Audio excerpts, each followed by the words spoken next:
The universe is a big place. Insanely big, really.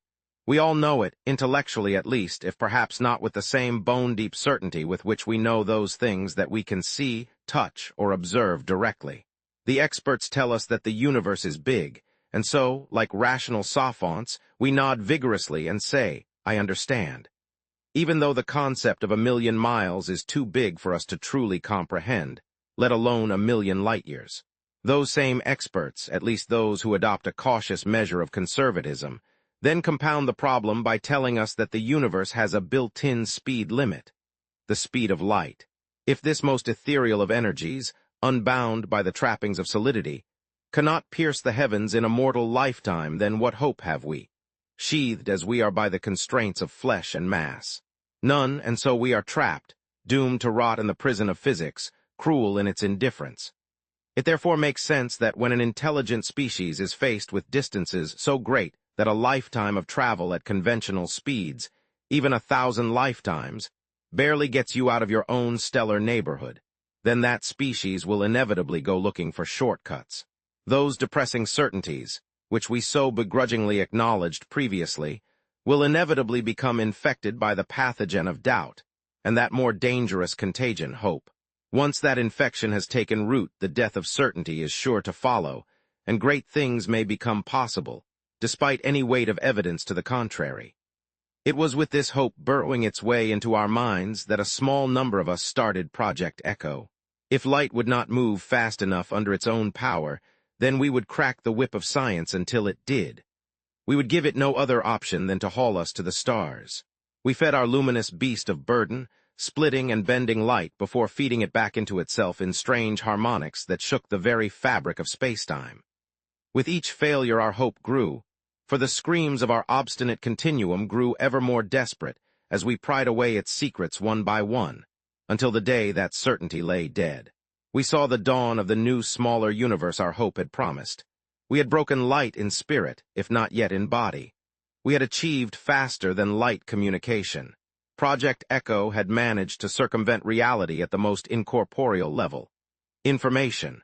We soon learned how to send and receive messages instantaneously. Initially just single bits, then bytes, then an endless flood of ones and zeros that spewed across this new spectrum. It showed us that the prison door was open, if only just ajar, and that soon we would step across the threshold and punch the warden of physics squarely in his jeering face. Our work continued. Project Echo was taken over by the world government and nationalized. We had more resources than ever before. More money, more minds, more hope. The light beast quailed once more under the onslaught of our instruments, the new implements of torture we had devised. But we could not break its body, try as we might. We had mastered FTL communication, which had spread like wildfire to all corners of our society, but FTL transportation still eluded us. No matter how much energy we fed into the spacetime continuum, we couldn't tear a hole big enough that would allow anything physical to pass through. Our hope gradually diminished as the prison door slammed shut once again, the warden taunting us from behind the safety of the bars, unhurt and unconcerned. Still we twalled, unwilling to let the corpse of certainty rise from the grave to shackle us once more. For decades we pumped colossal energies into the hidden spaces of the void and listened intently to its squealing cries. Until one day, something happened. We heard voices, or at least the noises of intelligence. A fellow prisoner knocking on the other side of the walls of infinity. What else could we do but knock back? Eventually the knocking turned into sounds, foreign words whispered to each other when the warden wasn't looking. We built a lexicon and learned to understand each other, and a flood of information began crashing back and forth. Our fellow prisoners were a race known as humanity, located far beyond our own galaxy, in one they called the Milky Way. Like us, they had tried to tame light to enable FTL transportation. Like us, they had failed. But although it seemed that our peoples would never be able to meet face to face, we came to know each other anyway. Light carried our missives through the secret pathways we had forged. Pictures and sounds, then video and eventually pure data, encoded in agreed formats that we both could understand. We swapped our science and technology, we swapped our arts and history, and we swapped our hopes and dreams.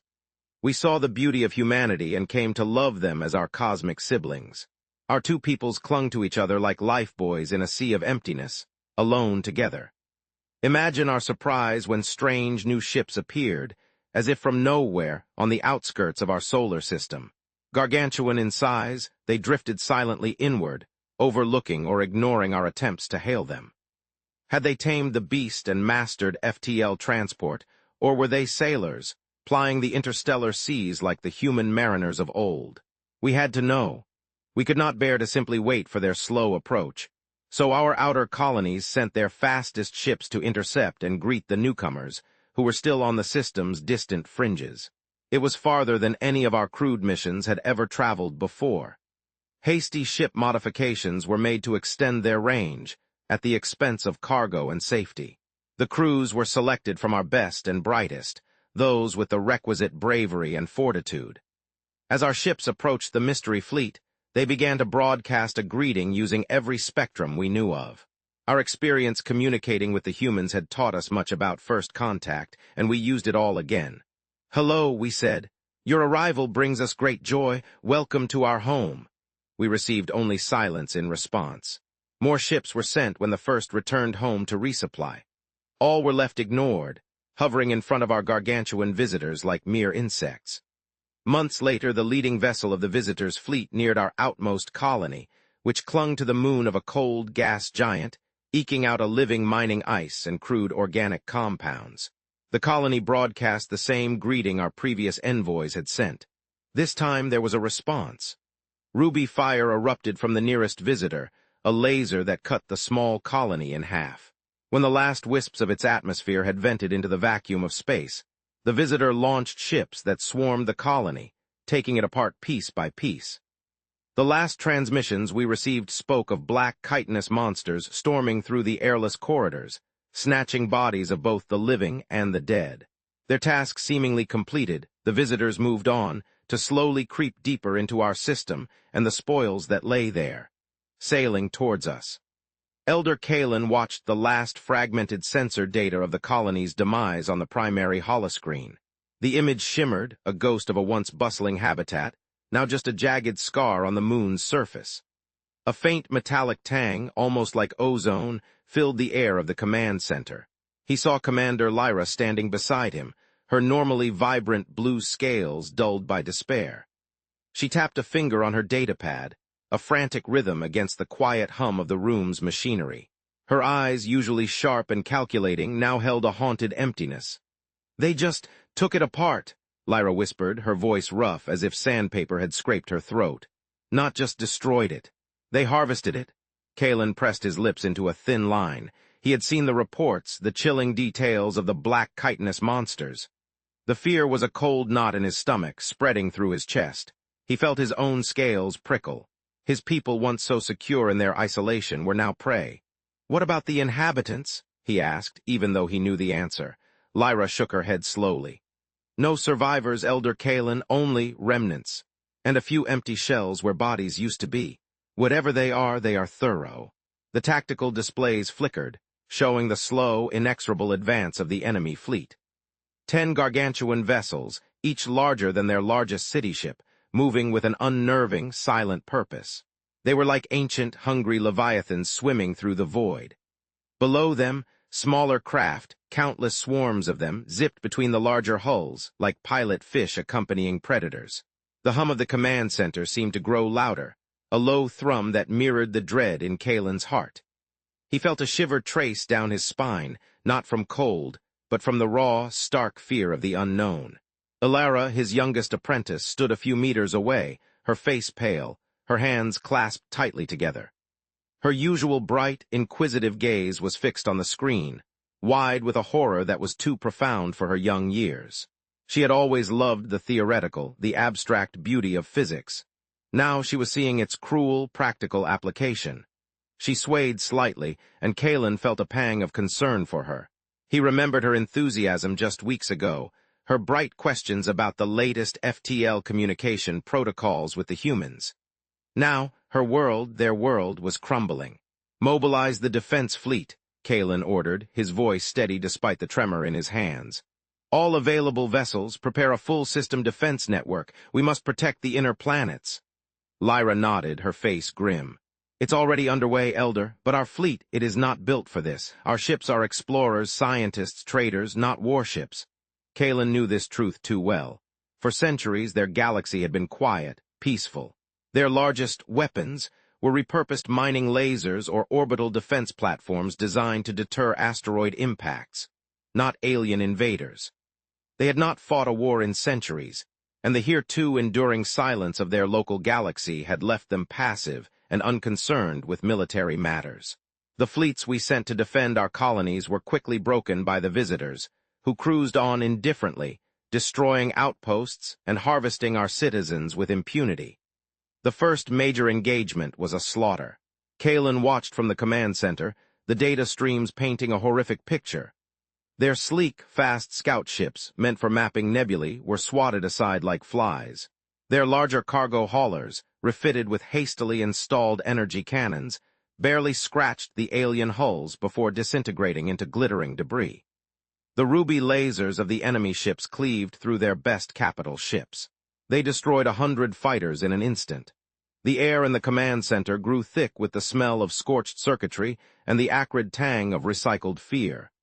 Kalen watched ship after ship vanish from the tactical display, each blink of life extinguished, a family shattered. Their crews died in droves, an uneven trade for the few enemies they were able to destroy. Lyra pounded a fist on the console, a guttural sound of pure rage and helplessness escaping her lips. "They don't even slow down," she snarled. "They just absorb the hits and keep coming." Desperation clawed at Kalen's throat. He reached out, his mind screaming across the FTL link, sending a torrent of data to the humans. "We need help, more help. They are overwhelming us." The response was immediate, a wave of digital compassion. Designs for ships and weapons streamed constantly across the Superlight connection, as well as new techniques for manufacturing and logistics, as quick as they could be developed. The human scientists worked tirelessly to advance our military technology, analyzing the records of our failed engagements with the enemy. Kalen felt a glimmer of hope. They were sending everything. New schematics for particle cannons, shield generators, even new propulsion systems. Their manufacturing base increased tenfold, but it was not enough. Their adversaries' ships were tough, heavy hitters whose weapons could cleave through their best capital ships and destroy 100 fighters in an instant. Alara worked tirelessly in the main research lab, her hands moving with a speed Kalen had rarely seen. She was coordinating the translation of human schematics, her bright mind grappling with the alien concepts. The lab, once a quiet space of contemplation, now buzzed with frantic energy.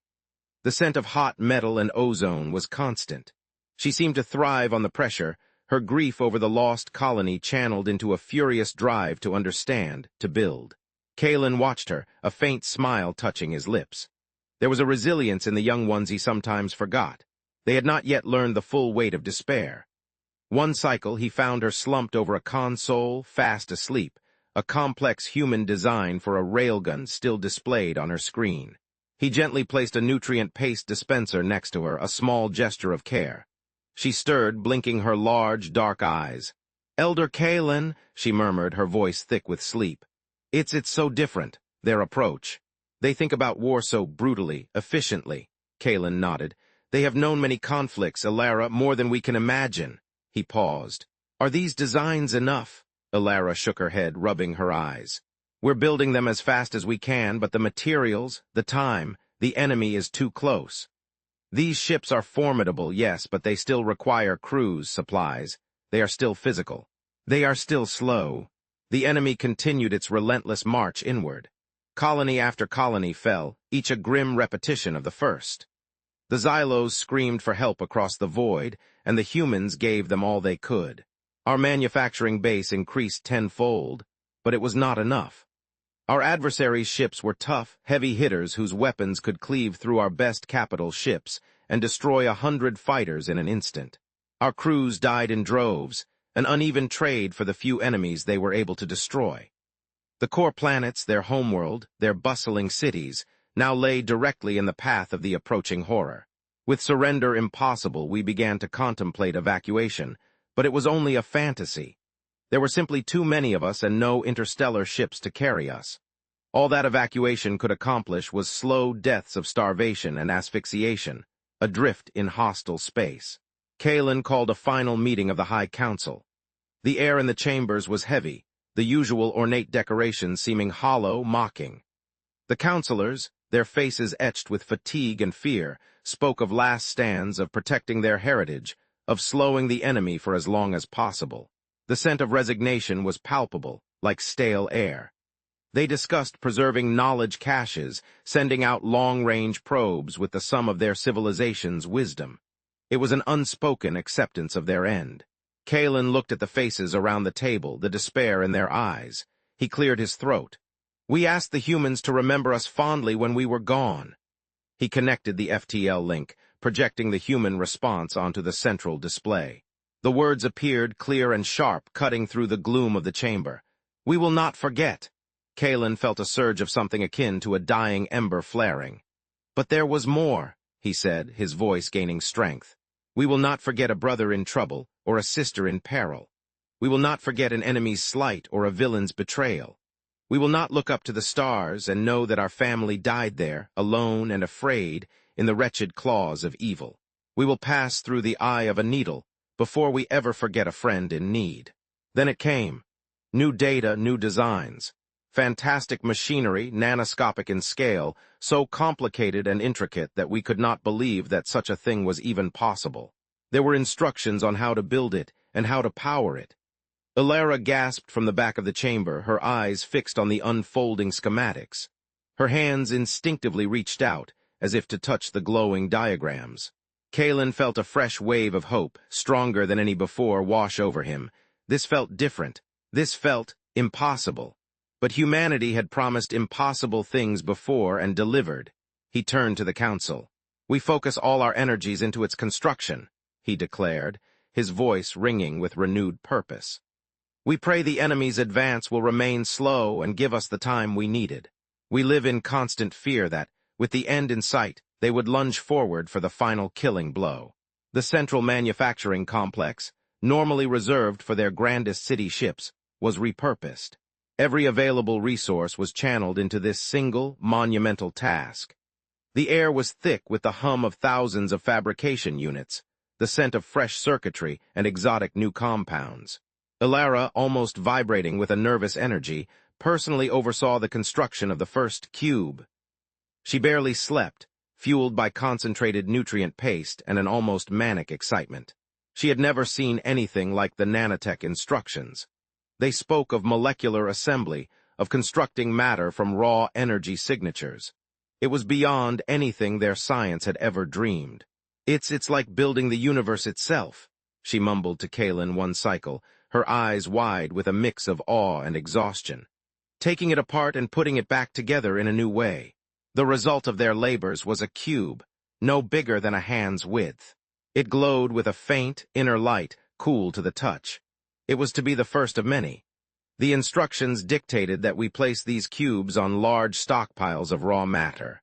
We placed it on a small planetoid, a failed moon that had never fully coalesced, dense with minerals. Kalen, Lyra, and Ilara watched from an orbiting observation post, the small cube placed carefully on the bleak, cratered surface of the moonlet. The silent anticipation in the observation deck was almost suffocating. The moonlet, named Despair by the mining crews years ago, felt like a fitting backdrop for either their salvation or their final crushing disappointment. The cube came apart into 1,000 glittering shards that soaked into the rock. The asteroid seemed to melt where the shards touched it, the new rivulets of material flowing together into a silver pool. The transformation was slow, yet mesmerizing. The dull gray rock began to shimmer, then flowed like liquid mercury, spreading outwards from the cube's resting place. From this pool a structure rose, skeletal like the frame of some predatory nightmare from ancient times. Metal flesh flowed around it and the artificial creature grew. Kalen felt a chill, not of fear, but of profound strangeness. It was alien, yet born of their closest allies. When its form looked complete it came to life, striding out of the liquid metal with jerky motions, up onto clear ground. In its place a new skeleton began to take shape, rapidly growing from the silver pool. The first construct halted, standing motionless for several minutes. Our sensors showed it radiating heat as unseen processes continued to shape its interior. Then we detected a superlight connection reaching out across the universe, back to the Milky Way. Massive amounts of data streamed across it over the next hour before trailing off to nothing. Kalen stared, transfixed. A handshake across galaxies. A new form of life or a new form of war being born from the very dust of their system. Ilara, her face pressed against the observation window, let out a soft gasp. "It's downloading something," she breathed. "No, it's receiving something, a lot of something." Lights came to life, and the thing seemed to shudder. Limbs stretched out to full extension and cycled through their range of motion. Gone was the jerkiness that the thing had shown in its first movements, replaced by the sinuous grace of something almost biological. Kalen felt the hair on his arms stand on end. It was no longer a crude machine. It was a being. When the motions finished, the machine strode toward our observation post, walking on two legs with surprising agility over the rough terrain of the asteroid. As it drew near to the observation post, it issued forth a voice, deep and resonant, yet oddly warm. "Hello," it said. "I'm Colonel Ari Hill, Terran Navy 1st Regiment." Behind it stretched an ever-growing line of copies, crawling their way out of the silver pool, which had now swelled to many times its original size as the cube's nanotech chewed its way through the asteroid's crust. The frames of larger constructs grew from it at several points, resembling the superstructure of spacecraft. The scale was dizzying. Kalen realized the entire moonlet was being consumed, transformed into a factory of these new beings. He saw the forms of starships, skeletal and forming, rising from the liquid metal, much larger than any vessel his people had ever constructed. "We've come to help," the colonel said. Behind him, his soldiers formed ranks. Old minds in new bodies. Hundreds of thousands of humans had volunteered to shed their mortal forms and digitize their minds, so that they could be squeezed through the interstices of spacetime, a space smaller than the eye of any needle. They would then be downloaded into artificial bodies, bodies built for war. They could not go back except into more synthetic flesh. Their original bodies were gone.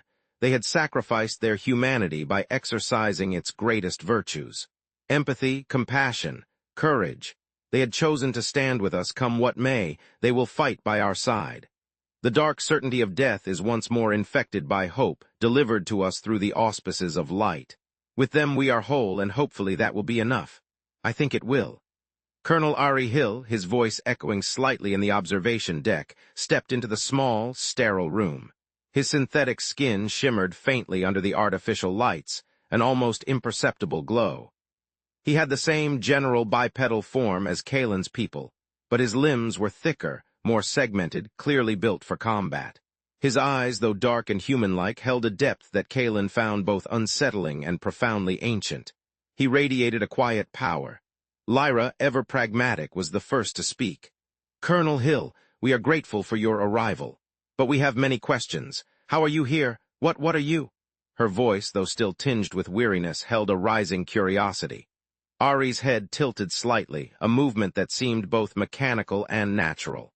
"My apologies, Commander. The full explanation is complex, but the core is simple. Our minds, our consciousness, were converted into data, compressed, sent through the FTL communication network, and then downloaded into these new bodies." He gestured to his own form. "These bodies are grown here using your local matter, configured to our specifications. We call them Terran Combat Frames, or if you prefer, just frames."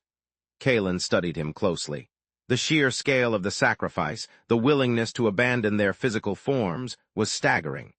It spoke of a resolve Kalen had only glimpsed in his history books, never thought he would witness. "Your original bodies?" Kalen asked, his voice softer than he intended. Ari's expression did not change, but Kalen sensed a subtle shift in the air, a momentary stillness. "They are gone. When a mind is digitized, the original biological substrate is decommissioned. It had to be done. There was no other way to get this many soldiers through the eye of the needle, as we call it." Ilara, who had been listening intently, stepped forward. Her small hands wrung together. "So you are memories, data?" Ari turned his gaze to her. Kalen noted the slight softening in his eyes, a flicker of something almost paternal. "We are still us, young one.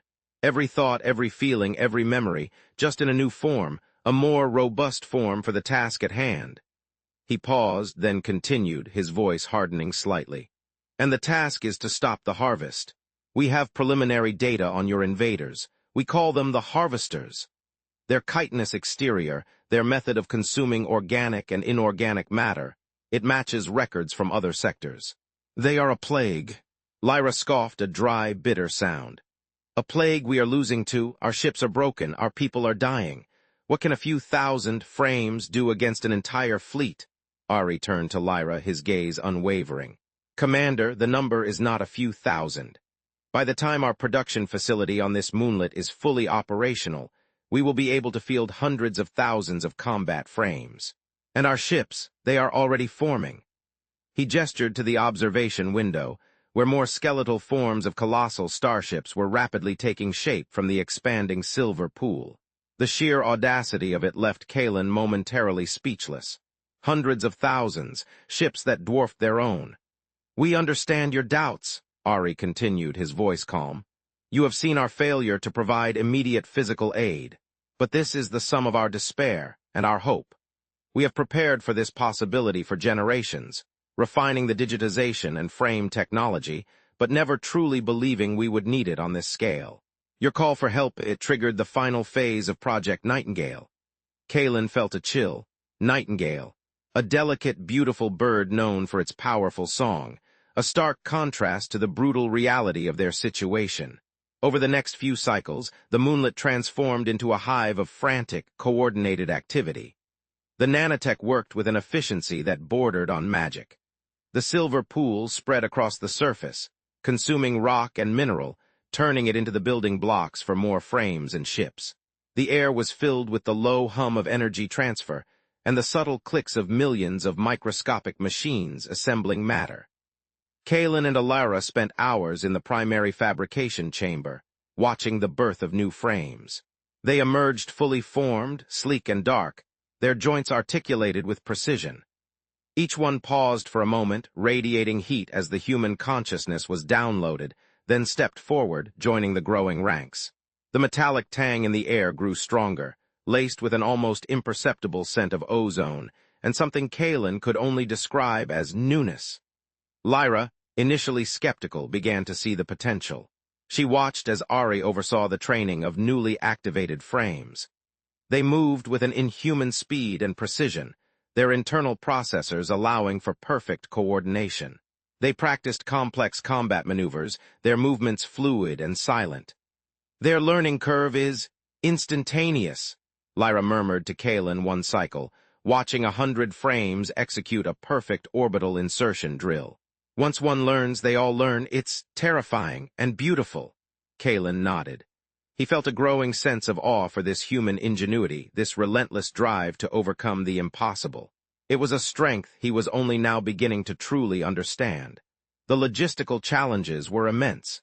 Feeding the nanotech required a constant stream of raw materials. Fortunately, their system was rich in unrefined asteroids and gas giants. But the processing of these materials, and the sheer energy needed to power the growing fleet, was straining their infrastructure. Kalen's people, though advanced, had never operated at this scale. Alara, however, seemed to thrive. She used the FTL link to request more detailed schematics for resource extraction and energy generation, pushing their engineers to their absolute limits. She looked tired, her scales dull, but her eyes shone with an inner fire. "The humans designed these systems to scale," she explained, pointing at complex energy conduit diagrams. "They anticipated every bottleneck. It's like they built a blueprint for a galactic empire, not just a war effort." Kalen chuckled dryly. "Perhaps they have." One day, while observing a frame combat drill, Kalen noticed a subtle difference in some of the newer frames. Their movements were slightly less rigid, their eyes seemed to hold a fleeting spark of something beyond mere processing. He saw Ari standing alone, observing his troops, a distant look in his own dark eyes. Kalen approached him. "Colonel, I've noticed something. Your frames, they seem to be developing. Individuality, perhaps." Ari turned. A faint, almost imperceptible smile touched his lips. Indeed, Elder Kalen, when we download, we carry our experiences. Every moment lived, every thought, every feeling. And these new bodies, while synthetic, are not inert. They are complex platforms. Our minds adapt to them, and they, in turn, adapt to us. Some of the humans chose specific cosmetic alterations before digitization. Others, their personalities simply begin to emerge, subtly influencing their physical posture, their expressions. So they are truly individuals, Kalen mused. Not just drones, Ari nodded. More so than before, perhaps. When your physical body is gone, your mind becomes the entirety of your being. It can be liberating and terrifying. Some struggle with the loss, the sensation of being so utterly altered, but most find new purpose. This revealed a deeper layer to the human sacrifice, a personal struggle Kalen had not fully grasped. He now understood the true weight of their empathy, compassion, courage. Meanwhile, the Harvester fleet continued its advance, slower now that it had consumed the outer colonies, but still relentless. Their Vanguard ships, smaller, faster versions of the larger vessels, were beginning to probe their inner defense lines. Lyra was working closely with Ari, absorbing his strategic insights.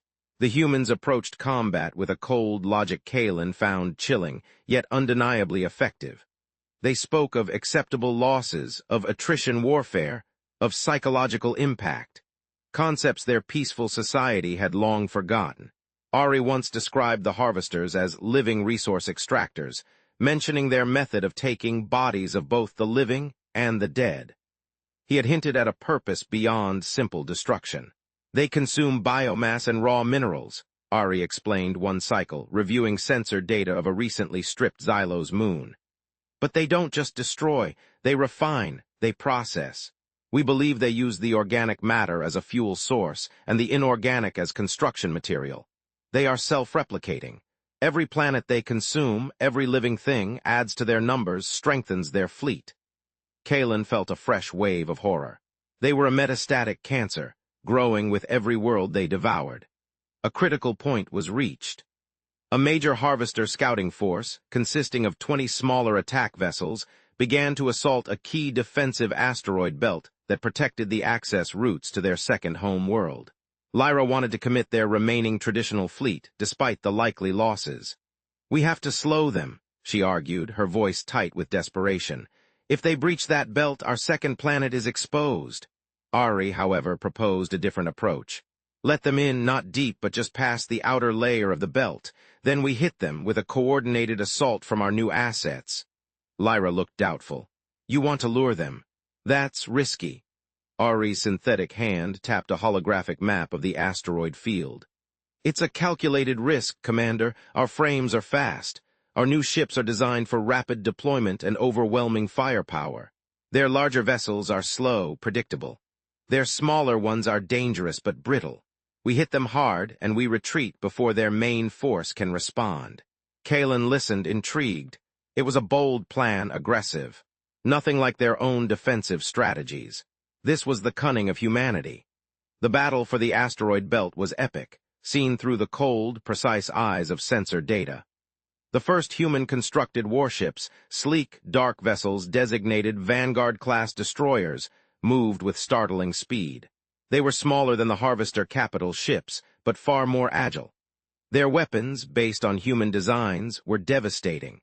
Particle cannons ripped through the Harvester scout vessels, not with ruby lasers, but with crackling blue-white energy blasts that superheated and fractured the chitinous hulls.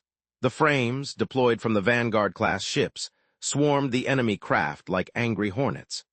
They moved with a terrifying grace, their synthetic limbs equipped with built-in energy blades and rapid-fire kinetics. They targeted weak points, slicing through control surfaces and weapon emplacements. Lyra, watching the battle with Kalen in the observation room, let out a whoop of triumph. It was the first sound of genuine joy Kalen had heard from her in cycles. "They're falling," she exclaimed, her voice raw. "They're actually falling."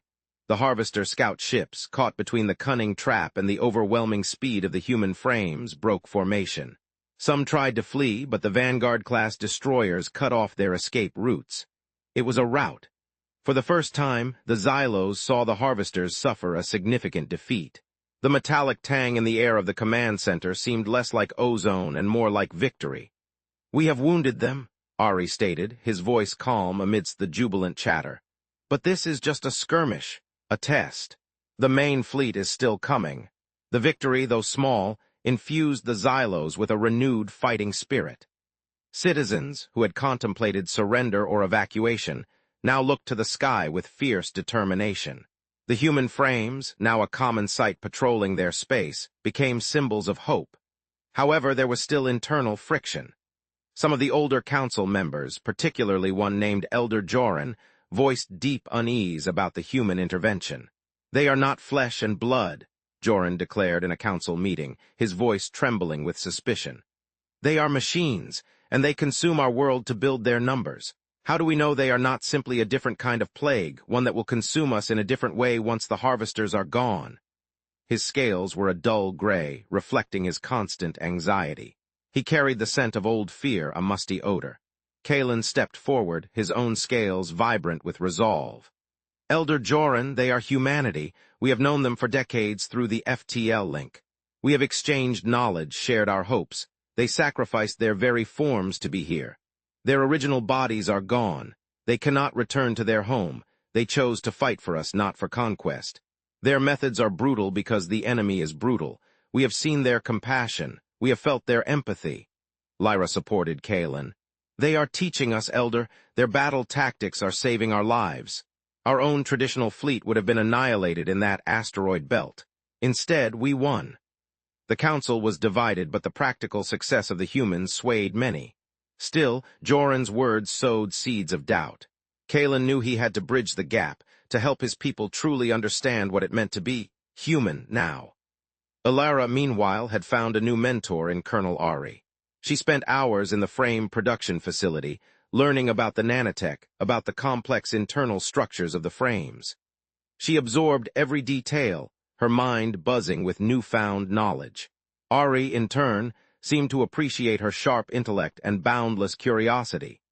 He showed her simulations of frame internal systems, explaining how consciousness interacted with synthetic substrates.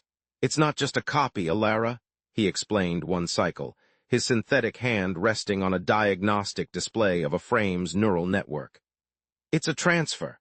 The biological mind is mapped, its energy signature captured, and then it is rebuilt, neuron by neuron, in a new medium.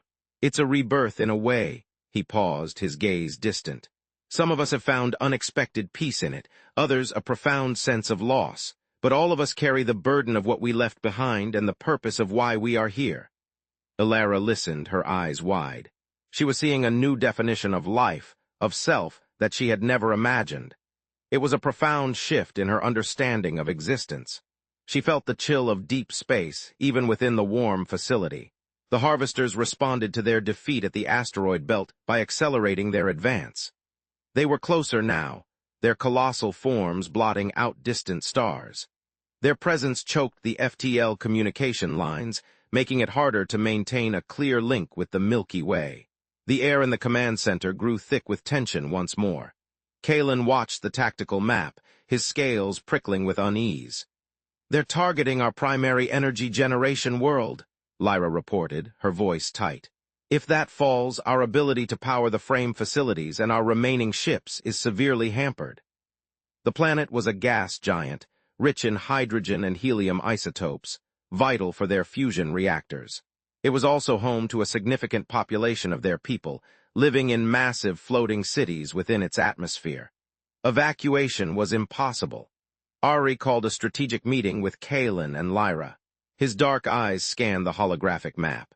"We can't let them take that world. It's a choke point. Our new fleet of Vanguard-class destroyers and the newly christened Bulwark-class cruisers are ready. We need to commit them now. Full force." He outlined a daring plan, a multi-pronged assault designed to cut off the Harvesters' vanguard from their slower capital ships, then to overwhelm them with superior numbers and focused firepower. It was a bold move, risking their entire new force.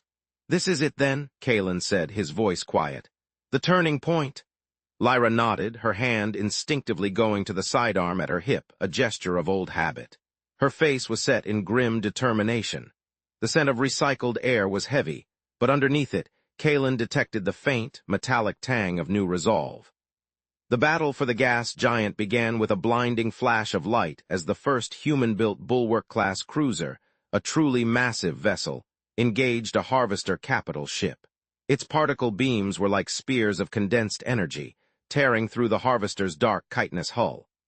The Xylos ships, now augmented with human-designed weapons and shields, formed a defensive screen, protecting the frame carriers and allowing them to deploy. The frames poured out of their ships like a living tide, thousands upon thousands of them, dark silhouettes against the swirling clouds of the gas giant. They darted and weaved, their integrated weapon systems spitting fire. Kalen watched from the command center, his heart pounding against his ribs. The battle was a maelstrom of energy signatures and explosions. He could hear the crackle of energy weapons, even through the sound dampeners of the observation deck. A chilling transmission came through from one of the Xylos reconnaissance probes. Elder Kalen, the Harvesters, they're deploying smaller units, not ships, something else. They are launching from the underside of their capital ships. They are burrowing into the gas giant's atmosphere, Ilara gasped. They're trying to reach the floating cities. They're trying to harvest the population directly. Kalen's blood ran cold. The Harvesters weren't just about resource extraction. They were about consuming life itself. He looked at Ari. "Colonel, they're going for our people?" Ari's expression was grim. "I see it. We will intercept. Our ground assault frames are deploying now. They are equipped for atmospheric combat and infiltration." The scenes from the floating cities were chaotic. Xylos civilians, unaware of the specific nature of the invaders, were panicking. The chitinous creatures, smaller than the spacefaring versions but no less terrifying, tore through the city structures, their multi-jointed legs scuttling with unnerving speed. Their claws tore through light alloys, their mouths, a disturbing array of mandibles and proboscis, latched onto Xylos citizens. The screams carried over the comms were chilling. Then the human frames arrived.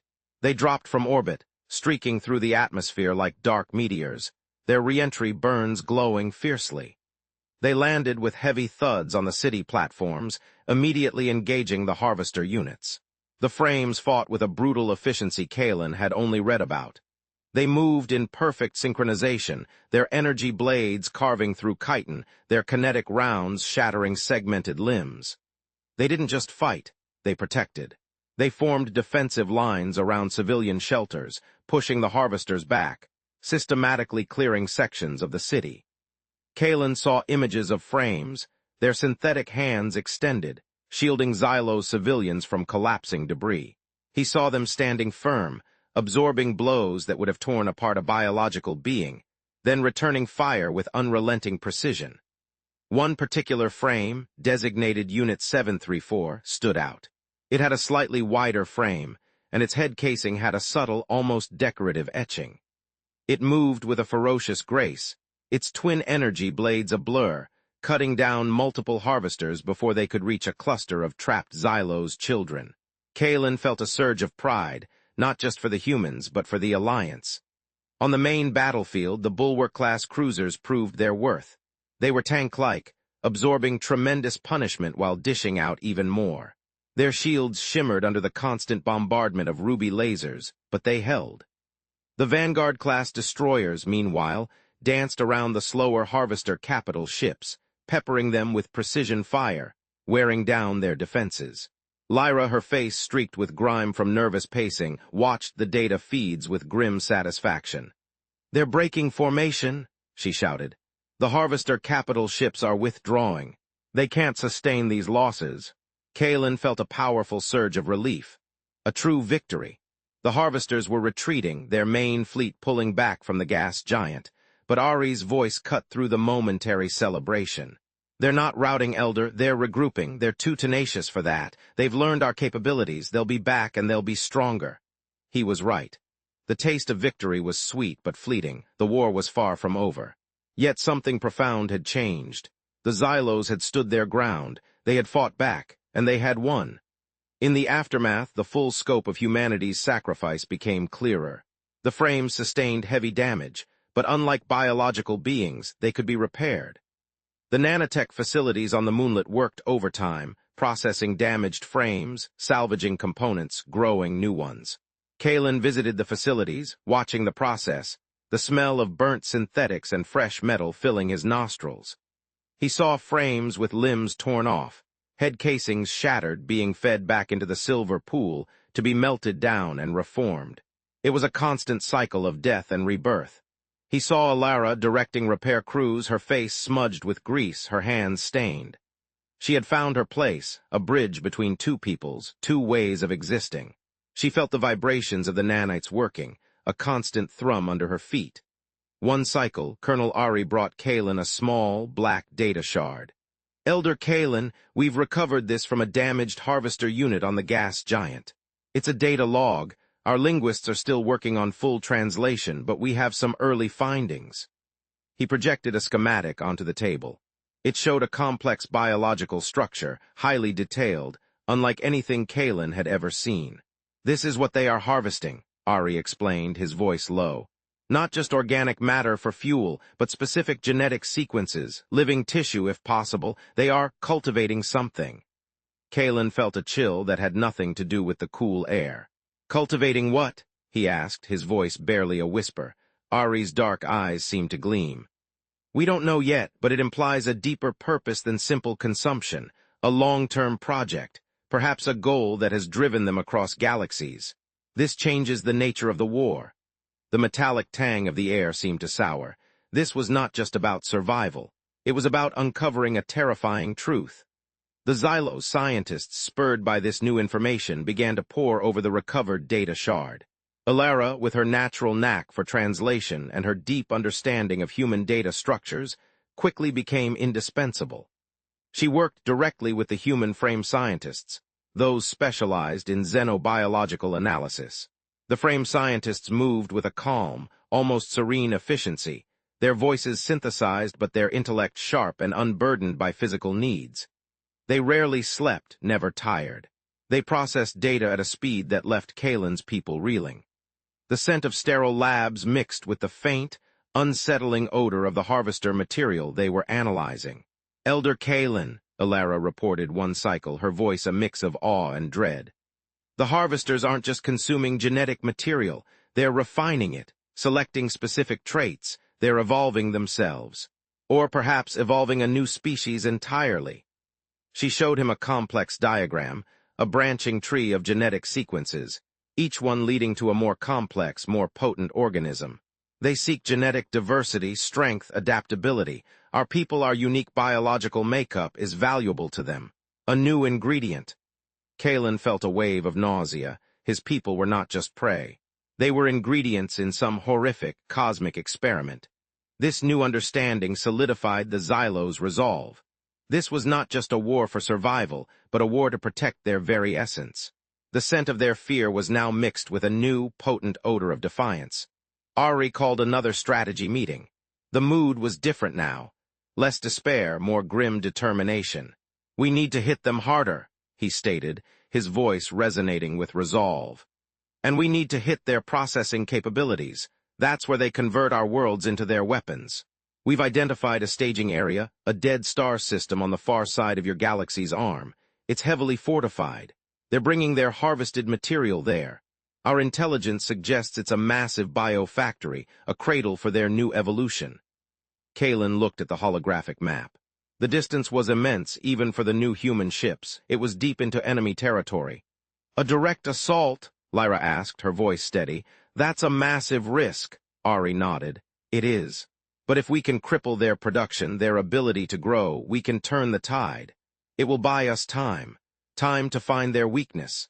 Time to truly understand what they are trying to create." The plan was audacious.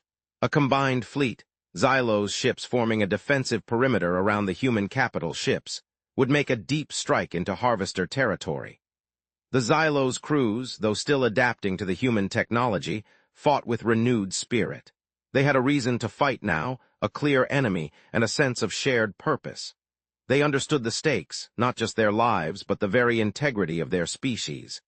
Kalen decided to join the flagship, a magnificent Bulwark-class cruiser named the Indomitable.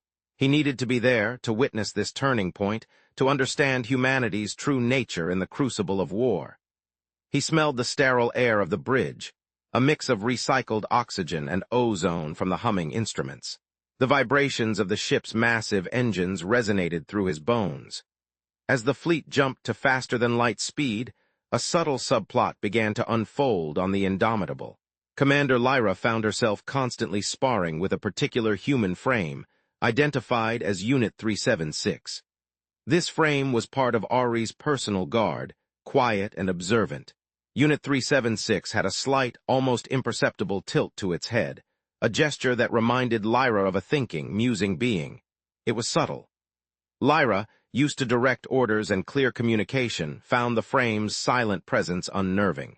She would often turn to find it observing her, its dark eyes unblinking. She felt a faint scent of something like old metal, but it was just her imagination. She often found herself muttering to it, explaining her tactical decisions, even though it never responded verbally beyond required acknowledgments. "Are you judging me, 376? She'd sometimes ask, a wry smile touching her lips. The frame would simply tilt its head. This silent interaction, however, began to subtly influence Lyra. She found herself thinking more deeply about her decisions, considering more angles,